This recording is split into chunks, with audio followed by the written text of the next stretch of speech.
Olá, nono ano, tudo bem com vocês? Então, primeiro, a prof, eu gostaria de agradecer quem já enviou lá no meu e-mail o trabalho que eu pedi sobre algumas mulheres que fizeram aí história durante a Primeira Guerra Mundial, né, suas participações. E quem ainda não enviou, né, fazendo o favor, manda lá para a prof tá podendo aí marcar notinha, tá ok? Tem que mandar no e-mail, sim. Mas mesmo assim, beijão para todo mundo, né? Tá bom? Então vamos lá, nós vamos começar aí a falar sobre a Revolução Russa. Nós temos aí duas datas que são bem importantes para a gente entender esse processo de revolução. Nós temos aí o ano de 1905, que teve um episódio aí que foi chamado de Domingo Sangrento, que marcou este ano. E nós temos em 1917 duas revoluções aí, dois confrontos contra o governo, né? Nós temos em fevereiro e outro em outubro. Tá? Mas o pessoal lá do ano de 1917 usou como base aí esse conflito que aconteceu, né, chamado de Domingo Sangrento, no ano de 1905. Né?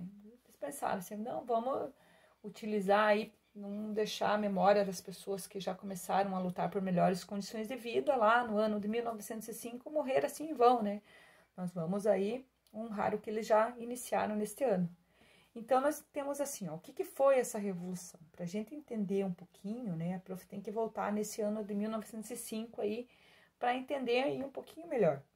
Então, o que foi? Primeiro, né, a gente tem que entender que foi um processo revolucionário que colocou o sistema socialista dentro da Rússia. Depois ela veio aí a ser chamada de União Soviética. E a gente vai ver aí quais países fizeram parte dessa União Soviética, né? Então, esse processo de revolução é onde as pessoas buscam aí revolucionar, mudar, fazer com que as coisas melhorem, né? Então, nós temos aí ideias marxistas dentro dessa revolução. No decorrer das aulas, nós vamos estudar aí sobre Karl Marx e quais são as ideias que ele tentou colocar dentro do país. Mas só para vocês entenderem um pouquinho, né? São ideias socialistas, assim, com bases na igualdade das classes sociais, né? Por assim iniciar esse conteúdo, tá bom? Então vamos aí, ó. O governo era chamado de czar, certo?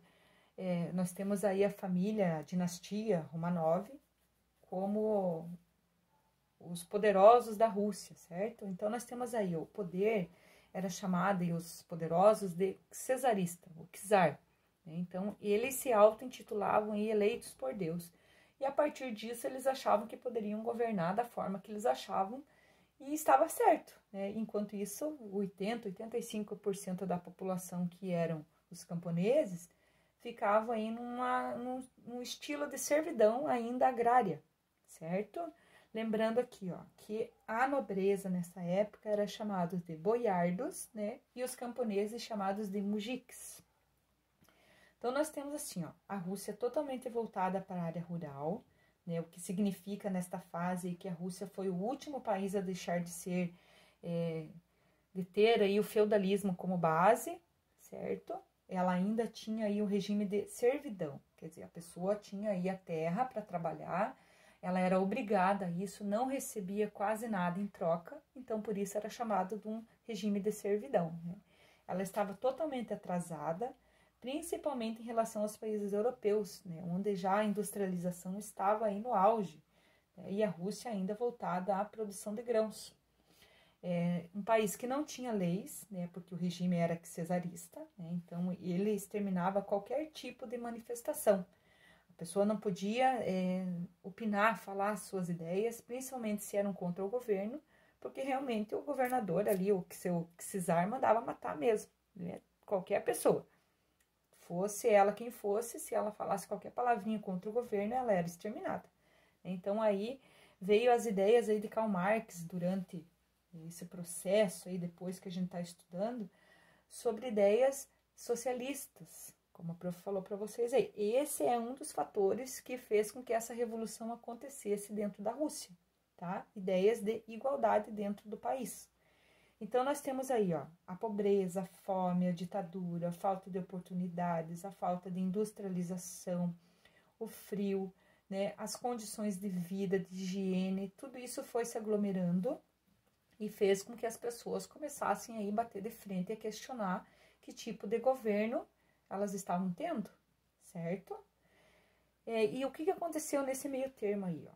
Nós temos, no processo dessa revolução aí, o cesarismo tomando certas atitudes. Então, por isso que lá no ano de 1905, nós temos aí o Domingo Sangrento e a rebelião de Pugachev como principais fontes para ocorrer depois a Revolução de 1917, tá?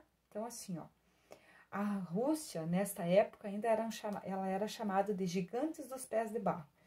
Essa palavrinha aí, essa frase, não tem uma explicação no livro, né? Então, a prof está explicando aqui para vocês e depois vocês vão dar uma pesquisada também para colocar no caderno. Mas a prof vai definir um pouquinho para vocês. Por que ela era chamada assim? Ela era chamada assim porque ela ainda era atrasada. No Império Gigante, a Rússia é enorme, mas ela ainda estava com suas bases sociais, econômicas, políticas, totalmente atrasada, principalmente em relação aos países europeus. Então, esses antecedentes aí, que era voltado à exploração do camponês, do mujique, e a falta de industrialização fez com que essas rebeliões começassem a acontecer dentro do país. A insatisfação, como a prof explicou para vocês, tanto que a Rússia acabou saindo da Primeira Guerra, porque esses conflitos estavam ficando cada vez maiores dentro da Rússia. Porém, a Inglaterra e a França, que eram aliados políticos da Rússia, dentro da Rússia, esses países mandavam certos tipos de materiais para que a Rússia pudesse aí sobreviver alguns aspectos para sua economia, tá? Então, assim, ó, ela comparada com a burguesia da Europa, ela era atrasada, frágil, porque ela não tinha esse desenvolvimento industrializado ainda, tá? Era eficiente em termos de agricultura, porém, mesmo assim, deixava a desejar em questões humanas, em questões de sobrevivência e de melhores condições de vida para essa população que estava aí batendo de frente com o governo. Tá? Então, nós temos assim, ó, esse processo de revolução que aconteceu até chegar ao ano de 1917, a insatisfação popular, tá bom? Então, o que a prof gostaria que vocês fizessem assim de início aí no caderninho? Então, vocês vão marcar lá a Revolução Russa, tá?